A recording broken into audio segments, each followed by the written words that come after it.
Defense News. It's proudly sponsored by Navy Federal Credit Union.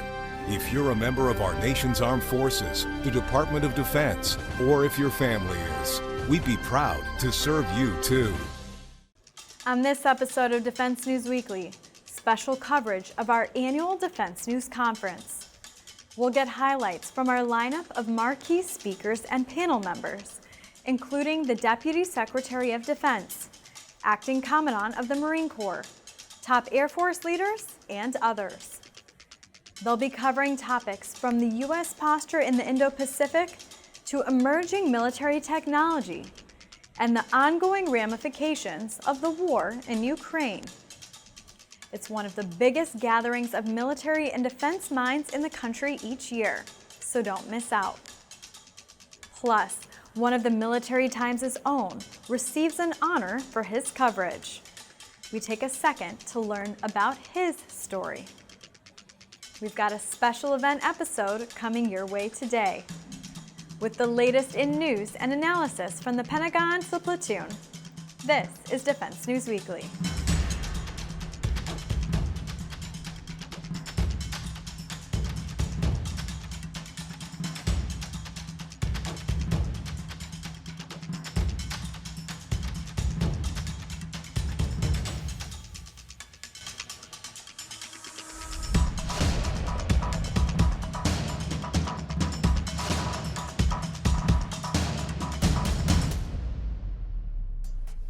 Welcome to Defense News Weekly. I'm Andrea Scott.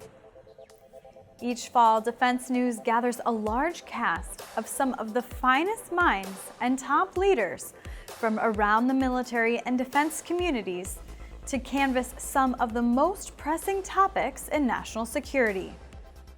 Everything from global defense posture to new military tech and emerging threats are on the table. And this year saw an influential slate of officials in attendance to talk about their spheres of expertise. Up first was none other than Deputy Secretary of Defense Kathleen Hicks. As second in command at the Pentagon, Hicks's portfolio is incredibly broad and covers some of the biggest military and defense issues facing the U.S. today. Defense News' Marjorie Sensor sat down with Hicks for one of the event's marquee conversations. We have one of those moments right now, and we're going to seize it. Last week, I announced our Replicator Initiative, the latest effort to overcome the production valley of death, beginning with accelerating the scaling of all-domain attritable autonomous systems. First, let's be crystal clear. Replicator is not a new program of record. We're not creating a new bureaucracy, and we will not be asking for new money in FY24. Not all problems need new money. We are problem solvers, and we intend to self-solve. Since we need to break through barriers and catalyze change with urgency, we've set a big goal for Replicator: to field attritable autonomous systems at a scale of multiple thousands and multiple domains within the next 18 to 24 months. And as I said last week, the replication isn't just about production. We'll also aim to replicate and inculcate how we will achieve that goal so we can scale whatever's most efficient, effective, and relevant in the future again and again. Easier said than done? Absolutely. But we're going to do it. You know, obviously, a big part of Replicator is the timeline, which is very fast. Are there concerns, A, that industry might not be able to meet that timeline, or B, that they're not incentivized to because they want to see a program of record? They want to see a long timeline. Oh, absolutely, there are concerns. So we noted very much that the appropriators, both the House and the Senate, had pretty clear language about their expectations of the department.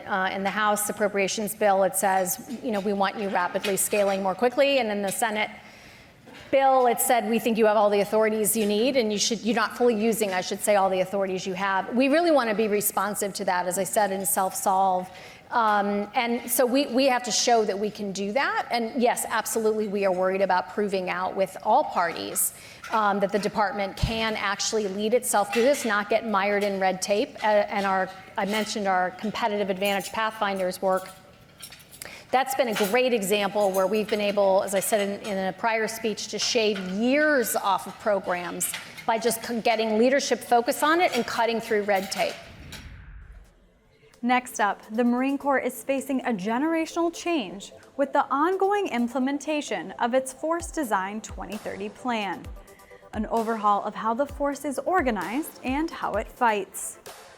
With that as the backdrop, General Eric Smith, the acting commandant of the Marine Corps, came by the conference to talk about top issues facing the Corps, including the demand for amphibious forces and efforts to modernize the force.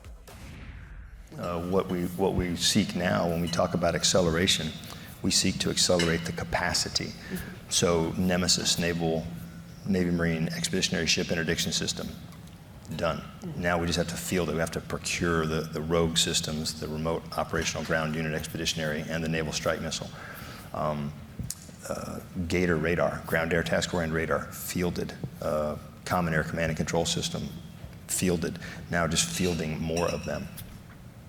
Task Force 61-2, which is a very low signature, small force that comes out of 2nd Marine Expeditionary Force that does sensing and making sense in the EUCOM theater. There, doing it right now under Brigadier General Priddy. MQ-9 Alpha, extended range, there. We used it throughout the Philippines during exercise Bala-Catan, and they're in Hawaii. The 2nd KC-130 Squadron, building in Hawaii, time now. All that's actually happening now, so it's just a matter of capacity. And that does take time because the industrial base does have to have time to produce. You told me earlier this summer when you took command from General Berger that you, even in your acting capacity, could begin some of that acceleration. What is within your authority and within the budget right now to begin to accelerate some of these efforts? Yeah, all within my authority. The budget, as I said, the three priorities, Marines, organic mobility, and then lethality. Assuming a flat or declining defense budget, that acceleration of capacity will take longer. It simply does. It just takes longer because we work off of a non-violation of the Anti-Deficiency Act because that is a bad thing to do. So it takes as long as it takes to procure, and the key is putting it into the priority theater. That's something that Admiral Aquilino and I have discussed is how to get it quickest into theater. There's multiple other programs, obviously, that are classified that we won't talk about, that also require funding. And trying to balance that without losing sight of in my view, the strategic issue is the people. We one day, I'll be long gone, we one day may have an army of drones, but that's not today. And that's not any time in the foreseeable future. We will continue to add drone technology, autonomous systems, AI. But there's nothing unmanned about unmanned. If you look at the MQ-9, that system requires people to maintain it, people to arm it, people to fly it. So there's people are still the absolute bedrock, most important thing, and they are getting more expensive, both to recruit, to retain, everything from healthcare to pay. So stay focused on people and then balance the rest of your budget across those priorities, which will likely cause a capacity, a slowdown in how fast I would like to build capacity. If you ask me, I want capacity right now. But again, this goes back to the conundrum of modernization and readiness today. And as an acting service chief and member of the Joint Chiefs, I have to balance those two. It's not either or, it's just a constant tension, and it's a healthy tension. When we come back, more from the 2023 Defense News Conference. The military and defense market is constantly evolving. Stay on top of the latest news with Sightline Media Group's live events. Continue to learn, understand new tools and technologies. We're live. You're on in 3. Defense, government, and industry leaders come together for successful and proven engaging events.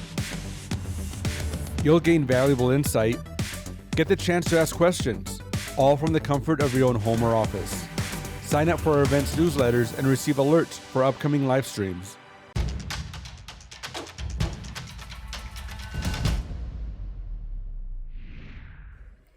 Welcome back to Defense News Weekly. Drone Wingman, the advanced unmanned aircraft slated to fly alongside fighters in the near future, were a big topic at this year's Defense News Conference. Speaking with a pair of top officials from the Air Force, reporter Stephen Losey learned about the status of the Next Generation program and how the Air Force will continue to evolve in the coming years.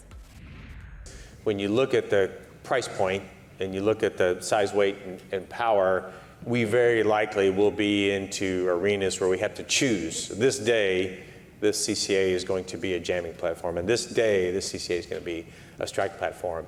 If you get to a different price point and you get to a different scenario, much like an F-35, we don't tell an F-35, today you're going to jam this particular waveform, and tomorrow you're going to sense, and the third day you're going to shoot. No, they actually flex to what they need to do. In a perfect world, which we don't live in, because perfect world would be not constrained by resources, our CCAs would have the capability to flex in the air to do that. But again, you have to have a balance of trade-off of size, weight, power, and cost as you do that. But I think we'll iterate our way there. Mm-hmm. Yeah. So it sounds like the more exquisite versions might have unique dedicated missions, and the cheaper ones more adaptable. True.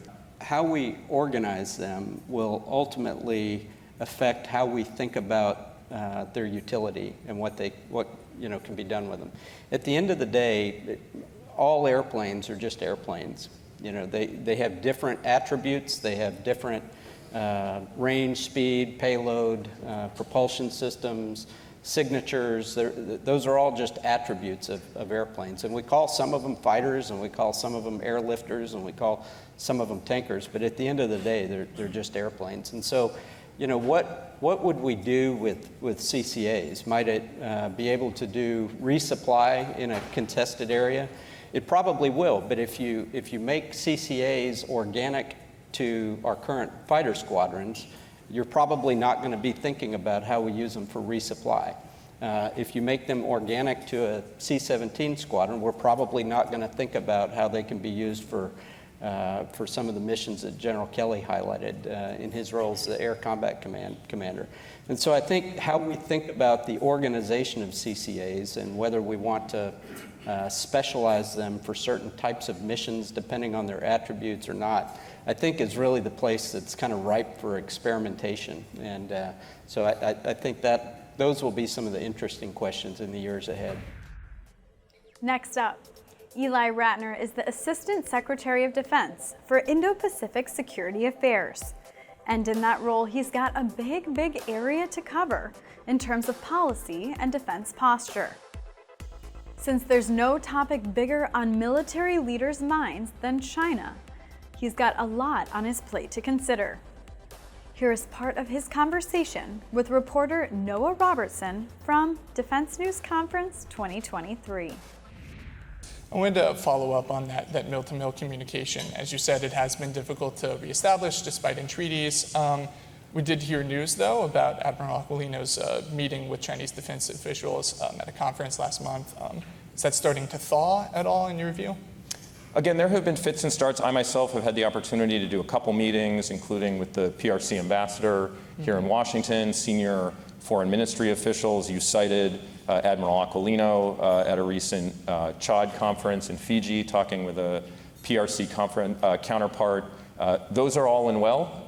I don't think those are a substitute for leader-level engagement in terms of ministerial-level engagement, nor are those a substitute for some of the truly substantive engagements and dialogues that we've had with the PRC over the last several years and frankly the last decade, including engagements at operational level talks where we would have the opportunity to share concerns that we have about PRC operational behavior in the region. And frankly, that's an issue that is worth highlighting, because one of the trends that we have seen over the last couple of years is a really sharp increase in PLA, what is often called non-standard or unsafe intercepts against the United States, against allies and partners in the region, coming within very close approaches, conducting unsafe maneuvers around our aircraft, and we do need a mechanism to be able to talk about this behavior and communicate from the U.S. side, which we have tried to do as much as possible, that this behavior is not going to deter us from operating in the region. It's dangerous, and the PLA has got to knock it off. So there are some important issues that we do need to be talking about. These new opportunities to engage and have dialogue are important, but they're nowhere near sufficient. Don't go away. When we return, our personal finance expert, Jeanette Mack, gives you tips on creating a budget for your child headed to college.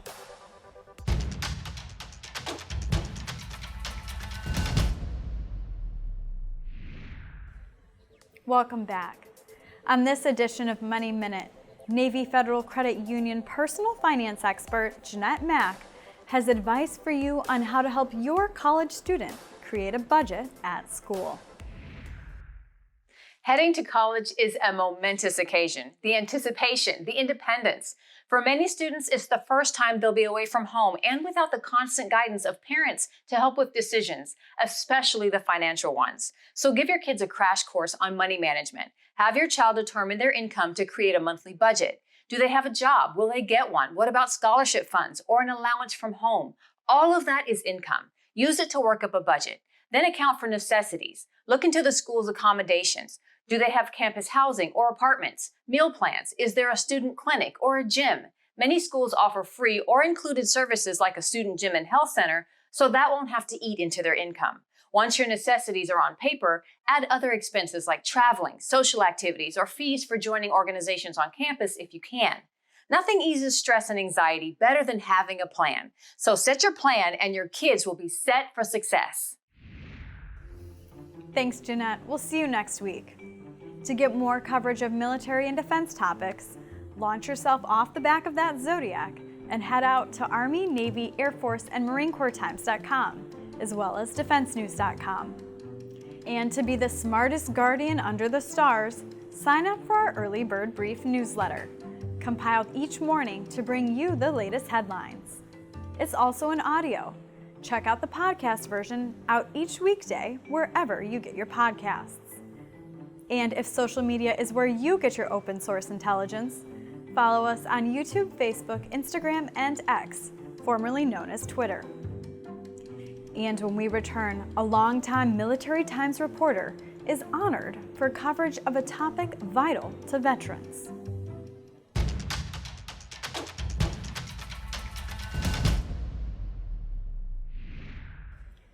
Welcome back to Defense News Weekly. I'm Andrea Scott. One of the biggest stories in the world of military veterans for nearly 2 decades has been the impact of toxic chemicals on the troops who got exposed to them. Long an issue elbowed aside by the government and the VA, illnesses from working around those toxins was a prevalent cause for concern among vets nationwide. It's partly due to reporters' efforts covering those vets' struggles that finally prompted the change, culminating in the PACT Act of 2022, which expanded coverage for many affected veterans. And one reporter in particular has been on the story since practically the beginning, Military Times' Leo Shane. Leo was recently honored for his work on this topic by the American Legion. Here's some of the ceremony at its annual event. Last summer, landmark legislation passed ensuring care and compensation to generations of veterans who were exposed to toxic substances. What this would do is it would make it easier for them to apply for both disability benefits, get money back for their wounds, and also get more care at VA hospitals. The process to pass the PACT Act wasn't easy, with the bill being blocked in the Senate on the first try. So veterans staged a weeks-long protest out here, 24 hours standing out here and telling Republicans, telling lawmakers this was an urgent need to get passed. I hopped in my car, I rushed out here to just get the story from them, to meet them. It was a nice light rain. It was a pretty miserable night for them, but it worked. It got their message out. We helped relay their message to the rest of the world. We've been covering this for 15 years. The issue of burn pits was one that the Military Times broke back in 2008, thanks to Kelly Kennedy's great work. I was in Iraq covering health issues, and I'd seen the Balad burn pit. After Kelly returned from Iraq, veteran Dan Clare made her aware of a memo warning of the deadly dangers of burn pits. He'd hit a bunch of other reporters with it, and no one took it. I think they figured that the military wouldn't do something harmful. So we went ahead and ran with it after Dan sent us the memo. Leo covered the issue in Washington, D.C., and pressed leaders for answers. How do you move this along at an even faster pace so that they're not waiting 5 years, 6 years for the next big step forward? I feel intense urgency to move on this. People like Leo and Military Times have really seen to it that the coverage is there day in and day out, year in and year out, for many decades now. You know, he writes a story and then everybody else across the nation picks up on that story. To have Leo on the beat means that readers are getting someone who's keeping everyone honest, that he's watching VA, he's watching Congress, and making sure that veterans know, hey, this was promised in the bill, is it being delivered? Or, hey, they had talked about this much money over 10 years, is that still going to be the case? It's very easy, especially when we're talking about these big chunks of money, to kind of think of it as a very abstract idea, but I think Leo does a great job of showing exactly what it's going to mean for veterans across the country. I hope that our coverage is helping improve lives. I hope more veterans are aware of the illnesses that they could face, the dangers that are out there from their time in the military, the exposures they might have suffered, and I hope they can go and use that to not only get the care they need, but pressure VA into providing even more care for them. Please welcome our 2023 Fourth Estate Award winner for print journalism, Leo Shane. Well, thank you all very much. I do have some bad news before I start off. I do not have any videos of me with Tom Cruise up in a fighter jet, so I don't want to disappoint everyone first thing in the morning. The good news is that I usually only write a few hundred words when I write stories, so I will keep this brief. I won't delay things too much. Thank you to the American Legion for this award. I'm flattered to be included among the exemplary journalists who have earned the Fourth Estate Award, including my colleague Adam, who unfortunately couldn't be here. And I'm just as flattered this week to be able to talk to the veterans here. Just flattered by the number of veterans who have come up to me and said that they're regular readers of my work and regular readers of Military Times. You know, it's not always easy to see the impact of your work when you're writing and you're not engaging with folks all over the country face to face. So it means a lot to be able to see that we are affecting and helping the individuals we serve. I'm not a veteran. I've always been struck by the generosity of the veterans community in patiently teaching me the issues that are closest to you and the stories that need to be out there. Sometimes very patiently, as your Washington, D.C. staff can tell you. They've got to really walk me through a couple of these things. So I hope I've lived up to their expectations in that work, and I hope I've been able to really share your stories. Covering the PACT Act and the issue of burn pit injuries has been a years-long process for Military Times, dating back to Kelly Kennedy's great work in 2008 and her really bringing this to light. Over the years, reporters like Patricia Keim have kept that work going, and I get to stand here today and accept this award for Military Times, thanks to those years of dedication and the years of exemplary work that they've done. I'd like to thank my editor-in-chief, Mike Roos, for having faith in me to write as much as I could on this topic last year, even before it became evident this was going to become what it became.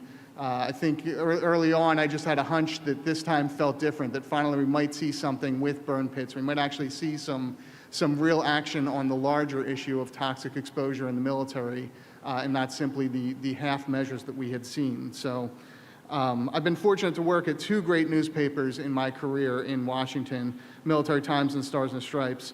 I've had the opportunity to serve troops in the military at both, and I've had the opportunity to work with reporters who are really dedicated to telling the stories of both of those communities, really getting into the story, really representing to the rest of the country what they're missing when they don't know what's going on with troops, with veterans, with military families. And I'm looking forward to next year when I'm sure you're going to hear from another one of my colleagues for their great work for this award. Thank you to my wife, who couldn't be here today, but has heard way too much about the PACT Act over the last 2 years or so, to the point where I think she thinks we might be getting some benefits.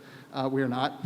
And thank you to my son and daughter, who've been exceedingly polite as I talk about this stuff over the dinner table and ask me why I only talk about boring stuff on TV and when I go places. I don't have a great answer for them, but I do love my work. I do love being able to tell veteran stories. I love being able to share the stories with the rest of the country. And I like being able to let you all know what is going on in Washington, what is going on, how you're being helped, and where the country's falling short. And I plan on doing this as long as I can, and as long as you all keep sharing your stories with me. So thank you very much. Way to go, Leo. And that's all we have time for in this episode. Thanks for watching, and we'll see you next week.